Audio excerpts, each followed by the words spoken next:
నమస్తే, welcome to Telugu రాజ్యం. ఈరోజు మనతో పాటు ఉన్నారు సీనియర్ జర్నలిస్ట్ భరద్వాజ్ గారు. వారితో మాట్లాడేద్దాం. సార్ నమస్తే. నమస్తే అండి. సార్, విజయసాయిరెడ్డి గారు ఒక కొత్త పార్టీతో ఆయన మళ్ళీ పొలిటికల్ రీలాంచ్ ప్రోగ్రామ్ అయితే చేయబోతున్నారని వినిపిస్తుంది. సో ఆ పార్టీ పేరు కూడా నిశ్చయం అయిపోయిందని తెలుస్తుంది, వార్తలు వినిపిస్తున్నాయి. భారత్ జన వికాస్ అనే పేరుతో ఆయన కొత్త పార్టీ పెట్టబోతున్నారని వార్తలు వస్తున్నాయి. సో అసలు ఏంటి, ఆయన వ్యవసాయం బోరు కొట్టేసిందా, లేదంటే రాజకీయాలు నుంచి దూరం అవుతా అన్నారు, మళ్ళీ వ్యవసాయం అన్నారు, తర్వాత మళ్ళీ అడపాదడపా ట్వీట్స్ పెడుతున్నారు. పాలిటిక్స్లో ఇన్వాల్వ్ అయ్యే ప్రయత్నం అయితే బలంగా జరుగుతోంది. ముందుగా ఆయన బీజేపీలోకి వెళ్ళాలనుకున్నారు, కానీ అక్కడ నుంచి ఆయనకి యాక్సెప్టెన్స్ దొరకలేదనేది వినిపిస్తున్న మాట. సో ఆయన లక్ష్యం ఏంటి ఇప్పుడు? కేఏ పాల్ లాగా, లేదంటే కొన్ని పార్టీలు పెట్టారు కదా మన రాష్ట్రంలో, జడ శ్రావణ్ కానీ విజయ్ కుమార్ కానీ, ఇట్లా మనం కొంత నాయిస్ చేయొచ్చు అనే ఒక ప్రయత్నమా ఏంటి? అంటే ఒక పొలిటికల్ పార్టీ పెట్టేస్తే అది ఏదో ఒక వైపు నడుస్తుంది అనేది ఉద్దేశం కావచ్చు. రెండోది, ఆయన భారత్ జన వికాస్ అన్నప్పుడు అది జాతీయ పార్టీ అనుకోవాల్సినటువంటి అవసరం ఉంటుంది. అంటే జాతీయ పార్టీలు తప్ప ప్రాంతీయ పార్టీలు నడవు. ఒకవేళ మాట్లాడుకుంటే అలాంటి నెట్వర్క్ ఉందా ఆయనకి? తెలంగాణలోను, ఆంధ్రాలోను, తెలుగు రాష్ట్రాలతో పాటు తమిళనాడు. ఇప్పుడు మొన్న ఆయన జాతీయ స్థాయిలో తనకు 5 రాష్ట్రాల్లో అభ్యర్థులు ఉన్నారు అని ప్రకటించాడు. ఎవరు? పవన్ కళ్యాణ్ గారు. అలా ఈయనకి కనీసం 5-6 రాష్ట్రాల్లో అభ్యర్థుల్ని, కనీసం 2-3 అభ్యర్థులైనా నిలబెట్టేటువంటి పరిస్థితి ఉందా అనేది ఒక ప్రశ్న. లేదు, ఈయన జాతీయ సమగ్రత అనేటువంటి ఆయన బాటలోనే జాతీయ సమగ్రత నినాదాన్ని ఎత్తుకుని ఈ భారత్ అనేటువంటి పేరుని ముందుకు పెట్టాడా? లేదు, ఈయన టార్గెట్ నెమ్మదిగా బీజేపీకి దగ్గర కావటమా? అసలు ఆ పేరుతో పార్టీ వస్తుందా? లేదు ఊరికనే స్పెక్యులేషన్ అయినా? నేను పార్టీ పెట్టబోతున్నాను కాబట్టి నాకు ఏదో ఒక ప్లేస్మెంట్ ఇవ్వండి అని చెప్పి ఆయన ఎవరికైనా హింట్లు ఇస్తున్నాడా అనేది కూడా ఒక డౌట్ ఉంది. అంటే వైఎస్ఆర్సీపీ ఒక ఆలోచన చేస్తోంది అనేది ఒక మాట అనుకున్నాం మనం ఇంతకుముందే. అంటే వాళ్ళకి ఢిల్లీలో ఒక మనిషి అవసరం అనేది వాళ్ళు ఫీల్ అవుతున్నారు అనేది. ఎందుకు ఢిల్లీలో మనిషి అవసరం అంటే, ఢిల్లీ దేవుడి దయ వల్లనే తనకి పదవి వస్తుంది తిరిగి అని కనుక జగన్మోహన్ రెడ్డి అనుకుంటే ఢిల్లీలో లాబీ చేయడానికి ఒక లైజానింగ్ కోసం మనిషి కావాలి. ఈయనకి ఆ టాలెంట్ ఉంది కాబట్టి ఈయన్ని సైలెంట్గా అక్కడ ఫిక్స్ చేస్తే ఏదో యాక్టివిటీ నడుస్తూ ఉంటుంది. రెండోది, రాష్ట్ర ప్రభుత్వం మీద వీళ్ళు రకరకాల కేసులు వేస్తూ ఉంటారు స్టేట్లో. ఒకవేళ వీటికి వ్యతిరేకంగా ఇక్కడ కోర్టులో నిర్ణయాలు వస్తే దాన్ని ఇమ్మీడియట్గా సుప్రీంకోర్టులో మూవ్ చేసి ఫాలో అప్ చేయడానికి అక్కడ ఒక టీం ఉండటం మంచిదే. అలాంటి పొజిషన్లో అక్కడ ఏదన్నా ఒక ఆఫీస్ లాంటిది పెట్టి విజయసాయిరెడ్డి గారిని అక్కడ పెట్టి ఆయన ఆధ్వర్యంలో ఒక టీమును పెట్టి నడిపించటం అనే వ్యూహం ఉంది. అందుకని విజయసాయిరెడ్డి తిరిగి వైసీపీలోకి రాబోతున్నారు అని ఒక వార్త గత వారం రోజుల క్రితం మార్కెట్లోకి వచ్చింది. అయితే ఒకవైపు సజ్జల ప్రాభవం తగ్గుతోంది. ఆయన్ని కంట్రోల్ చేస్తారు, కొంత తగ్గించి ఆయన ఉంచుతారు, ఈయన్ని ఢిల్లీకే పరిమితం చేస్తారు, ఇలాంటి మాటలు కూడా వినిపించినాయి మనకి. ఈ అనిల్ కూడా ఒకటి ఈ నేపథ్యంలో వచ్చినటువంటి స్పెక్యులేషన్స్. కానీ ఇప్పుడు ఆయన భారత్ జన వికాస్ అనేటువంటి పార్టీ పెడుతున్నాడు. ఒకటి స్పష్టం, ఆయన మీడియా కూడా పెడుతున్నాడని. అంటే సీరియస్గానే ఒక శాటిలైట్ ఛానల్ లాంటిది ఆర్గనైజ్ చేసే ప్రయత్నాల్లో ఉన్నారు. ఆ మేరకు ఫిలిం నగర్లో ఒక ఆఫీస్ తీసుకున్నారని, ఒక మాజీ TV9 ఎంప్లాయీ ఒక ఆయనకి ఆ బాధ్యతలు అప్పచెప్పారని, ఆ రోజుల్లో ఆయన ఇన్పుట్ ఎడిటర్ ఏదో చేశాడు అందులో TV9లో. ఎవరు సార్ ఆయన? పేరేదో ఉందండి. ఆయన గతంలో ఇన్పుట్ ఎడిటర్గా చేశాడు. అయితే ఆయన సెటిలర్ అంతే. ఇక్కడ ఆయన వేరే రాష్ట్రం నుంచి వచ్చి ఇక్కడ సెటిల్ అయిన వ్యక్తి. ఆయనకి బాధ్యతలు అప్పచెప్పారు అనేది ఒకటి వినిపిస్తోంది. ఆల్రెడీ దానికి సంబంధించి పని ఏదో జరుగుతోంది. రిక్రూట్మెంట్స్ అయితే వేగంగా జరగటం లేదు. ఓకే. ఆఫీస్ అయితే తీసుకున్నారు, ఏదో పని జరుగుతోంది. అంటే జనరల్గా ఈ నోయిడా నుంచి కొన్ని లింక్స్ పట్టుకొచ్చి శాటిలైట్ ఛానల్స్ నడపడం అనేది చాలామంది చేస్తున్నారు. అదే పద్ధతిలో ఏదో ఒక వ్యవస్థ అయితే ఉండాలి అనుకుంటున్నాడు ఆయన. అంటే తను ఆల్రెడీ పాలిటిక్స్లో ఉన్నాడు. ఆయన బేసికల్గా ఆడిటరు. అక్కడి నుంచి జగన్మోహన్ రెడ్డితో పాటు రాజకీయాల్లోకి ప్రవేశించాడు. ప్రవేశించిన దగ్గర నుంచి నిజానికి వైఎస్ రోజుల నుంచి ఈయనకి సంబంధాలు ఉన్నాయి. కాబట్టి నెమ్మదిగా ఈ రాజకీయాల్లోకి ఉండాలి. అలాగే సాక్షి ఇవన్నీ ఎస్టాబ్లిష్ చేయటంలో ఈయన పాత్ర కూడా ఉంది. కనుక దీని వలన కొంత మనం ఇమేజ్ బిల్డింగ్కి కానీ లేదు ఇంకెవరైనా మనతో మాట్లాడటానికి కానీ ఒక అవకాశం దొరుకుతుంది. అందుకని పొలిటికల్ ఏరియాలో ఒక స్పేస్ కోసం ప్రయత్నం చేస్తున్నాడు ఆయన. ఆ ప్రయత్నంలో భాగంగానే ఆ ఛానల్ పెట్టినా లేకపోతే ఈ పార్టీ పెట్టినా చేస్తాడు ఆయన. ఈ లోపు ఎవరైనా పిలిస్తే తీసుకెళ్ళి మెర్జ్ చేస్తాడు, లేదంటే కనుక సైలెంట్గా అలాగే కథ నడిపిస్తాడు. ఇది ప్రోగ్రాం. ఓకే.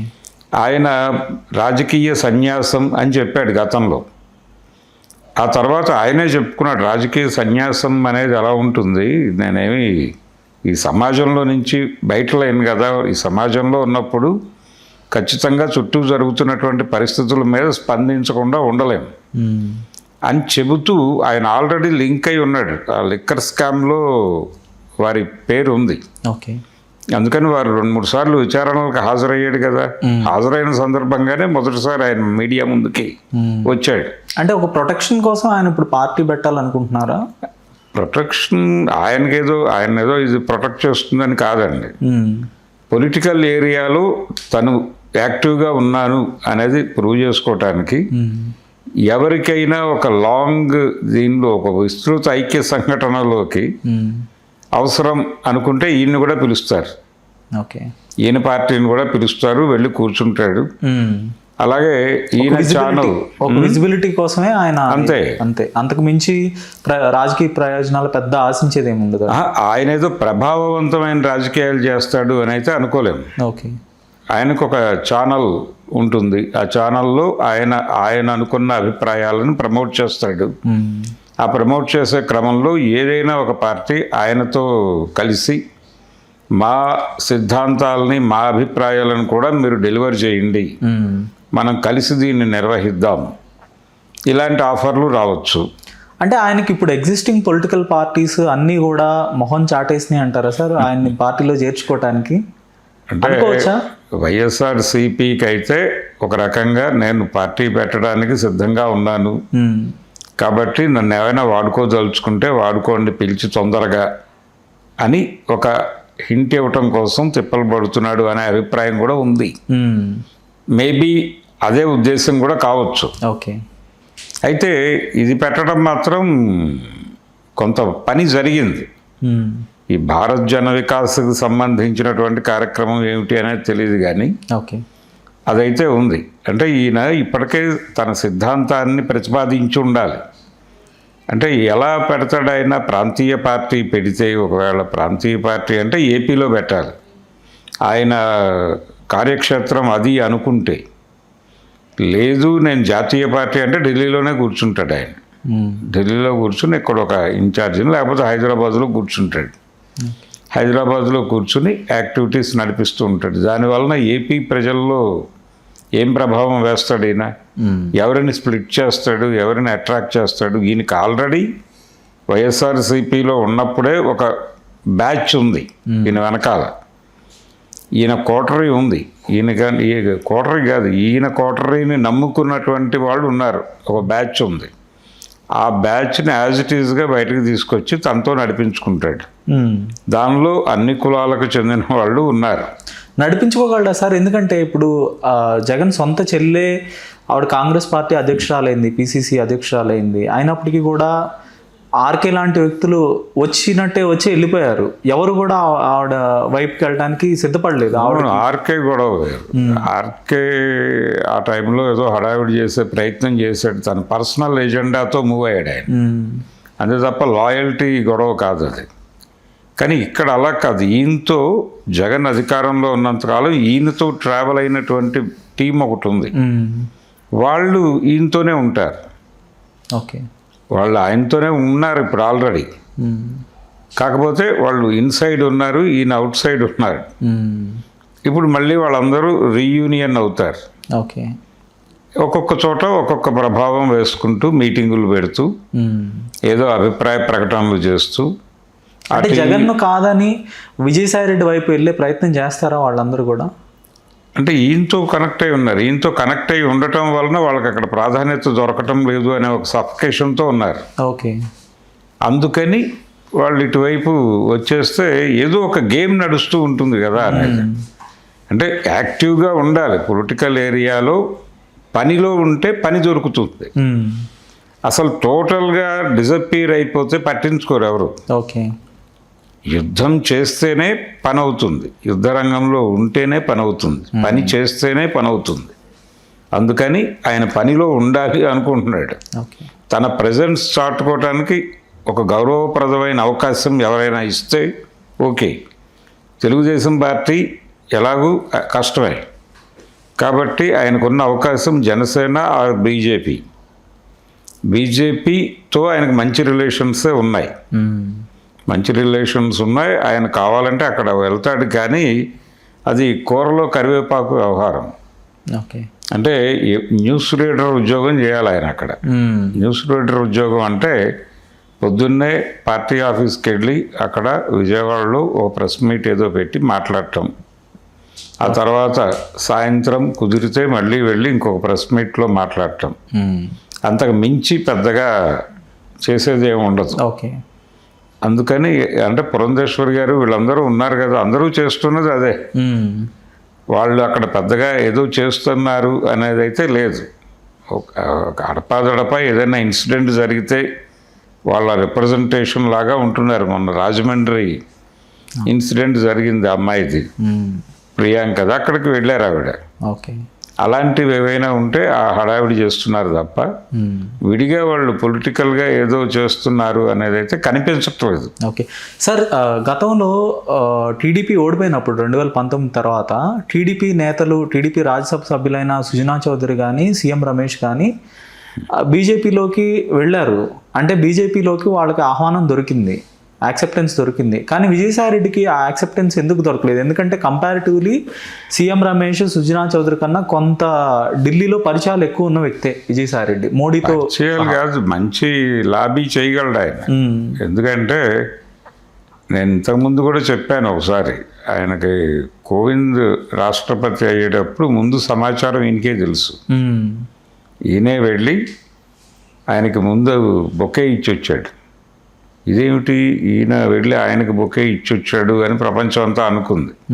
ఆ తర్వాత ఆయన అభ్యర్థిగా ప్రకటించారు. ఓహో ఇందుక అంటే ఇతనికి ముందే తెలుసా అని అనుకున్నారు మీడియాలో. అంటే ఆ మేరకు సమాచారం తెలుసుకునే నెట్వర్క్ ఉంది ఆయనకి. అయితే ఇప్పుడు ఈ సొంత పార్టీ పెట్టుకోవటం ద్వారా, సొంత ఛానల్ పెట్టుకోవటం ద్వారా ఒక పొలిటికల్ ఒపీనియన్ని జనరేట్ చేయగలడు ఆయన. ఈ జనరేట్ చేసే పొలిటికల్ ఒపీనియన్ బయట ఉండి చేయటం వలన ప్రయోజనం ఉంది అని ఎవరైనా అనుకుంటే ఈయనకి ఒక బిజినెస్ నడుస్తుంది. ఇక్కడ రాజకీయం అనేది ఖచ్చితంగా వ్యాపారంగా మాత్రమే చూడాలి. రాజకీయం, సేవ ఇలాంటి అభిప్రాయాలు కలిగి ఉండటం అనవసరం. సో ఆయన పొలిటికల్ బిజినెస్ చేయాలి అని అనుకుంటున్నాడు కాబట్టి దానికి సంబంధించి ఏమేమి ఉండాలి అనేది తనకి ఒక అవగాహన ఉంది. అందుకని ఒక మీడియా హౌస్ కూడా ఉండాలి. మనం ఊరికి అంటే మైక్ లేకుండా మీటింగ్ ఎలా పెడతాం అన్నట్టుగా ఒక ఛానల్ లేకుండా పార్టీ ఎలా పెడతాం అనే పరిస్థితికి వచ్చారు వీళ్ళు. కాబట్టి తెలుగుదేశం పార్టీకి ప్రధాన స్రవంతి మీడియా అంతా వాళ్ళ కంట్రోల్లో ఉంది, తెలుగు మీడియాకి సంబంధించి. అలాగే బీఆర్ఎస్కి వాళ్ళ వాయిస్ వినిపించడానికి వాళ్ళకు ఉండే వాళ్ళకు ఉండే దుకాణాలు వాళ్ళకు ఉన్నాయి. కాంగ్రెస్ పార్టీ కూడా ఇప్పుడు తనదంటూ ఒక దుకాణం వెతుక్కునే ప్రయత్నంలో ఉంది. వాళ్ళు ఇప్పటివరకు అంటే తెలంగాణ వరకు వాళ్ళు తెలుగుదేశం తాలూకా దుకాణాలనే వీళ్ళు ఇక్కడ వాడుతున్నారు. తెలంగాణ వరకు వీళ్ళకి అనుకూలంగా ఉండేలాగా కొంత ఆర్గనైజ్ చేసుకున్నారు. ఉదాహరణకు ఆంధ్రజ్యోతి, అది కొంత ఇక్కడ కొంచెం రేవంత్ రెడ్డికి అనుకూలమైనటువంటి మాధ్యమంగా నడుస్తోంది. కొంత మాత్రమే. వాళ్ళ పద్ధతిలో వాళ్ళకుండే ప్రయారిటీస్ వాళ్ళకు ఉన్నాయి. జాతీయ రాజకీయాలు అక్కడ కూడా లింక్స్ ఉన్నాయి వాళ్ళకి. కాబట్టి దీనికి ఇవ్వాల్సినంత స్పేస్ ఇస్తున్నారు. ఇప్పుడు ఒక పత్రిక పెట్టాలి అనేటువంటి కార్యక్రమంలో ఉన్నారు వాళ్ళు. ఉన్నారు. ప్రభాత ఉదయం అనే పేరుతో ఒక పేపర్ ఏదో రాబోతోంది అనేది ఒక ప్రచారం. అది ఆల్రెడీ దానికి సంబంధించి కొంత పని జరుగుతోంది.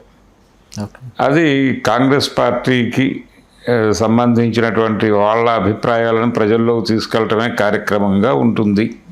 ఇప్పుడు నమస్తే తెలంగాణ ఎలాగైతే బీఆర్ఎస్ మౌత్ పీస్గా ఉందో ఇది కూడా అలాగే ఉంటుంది అనే ప్రచారం ఉంది బయట. కాబట్టి ఎవరి దుకాణాలు వాళ్ళు పెట్టేసుకుంటున్నారు, మీడియా దుకాణాలు కూడా. అలా ఈయన కూడా ఒక దుకాణం పెట్టుకుంటాడు. మేబీ ఒక డిజిటల్ పేపరు, ఒక పోర్టల్ ఇవి కూడా నడుస్తాయి ఆ దుకాణం నుంచి. అలా ఆయన పద్ధతిలో ఒక వ్యవస్థ ఏర్పాటు చేసుకుంటే ఏదో ఒక పని జరుగుతుంది. ఈయనకు ఉన్నటువంటి నెట్వర్క్ రీత్యా 4 కాంట్రాక్టులు తెచ్చుకోగలుగుతాడు. ఇప్పుడు జనాల్ని డిస్టర్బ్ చేయడానికి ఒక సెన్సేషనల్ ఇష్యూ ఏదో బ్లాస్ట్ చేయాలి. ఒక థర్డ్ పార్టీ నుంచి బ్లాస్ట్ అయితే ప్రయోజనం అని అనుకుంటారు. అనుకున్నప్పుడు ఈయనకి అప్పచెప్తారు ఆ పని. ఇది బ్లాస్ట్ చేసినందుకు ఎంత అవుతుంది అని బేరం అనుకుంటారు. అకార్డింగ్ టు ఆ బేరం వెళ్తుంది. సో బిజినెస్ ఆయన వ్యాపారం చేసుకోవడానికి దుకాణం పెడుతున్నాడు అంతే. అంతకుమించి పెద్ద ప్రాధాన్యత ఉందని నేనైతే అనుకోవడం లేదు. ధన్యవాదాలు sir. Thank you. Hello, Telugu రాజ్యం ఛానల్ చూస్తున్నారా? సామాజిక, రాజకీయ, జీవన చిత్రణే తెలుగు రాజ్యం. అతిశయోక్తులు, అసత్యాలు ఉండవు. రాజకీయ కోణం కాదు, ప్రజా కోణమే కొలబద్ద. తెలుగు రాజ్యం వీక్షణ మీ ఉత్తమ అభిరుచికి నిదర్శనం.